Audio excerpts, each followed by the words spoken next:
Казалось бы, болезнь позади, пришла в норму температура, вернулось носовое дыхание.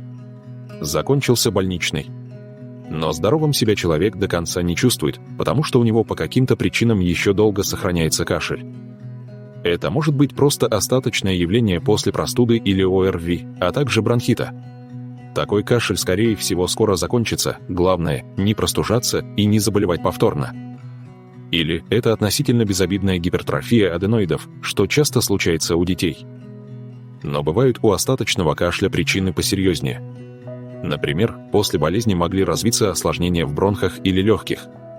Необходимо обратиться к врачу для уточнения диагноза. Без лечения может перейти в хроническую форму. Однако во многих случаях причина остаточного кашля – так называемый постназальный затек. Просто скопившаяся слизь течет по задней стенке глотки и раздражает рецепторы, вызывая непреодолимое желание кашлять. Это наиболее распространенная причина влажного кашля с мокротой по ночам, в ходе выздоровления, при нормальной температуре и без насморка, либо с остаточным насморком. Обратитесь к врачу для диагностики и, если необходимо, лечения. Не во всех случаях остаточный кашель может быть мелочью. Для профилактики заболеваний и смягчения симптомов принимайте физетин. Иммуномодулирующее и противовоспалительное природное соединение в таблетках с витамином С.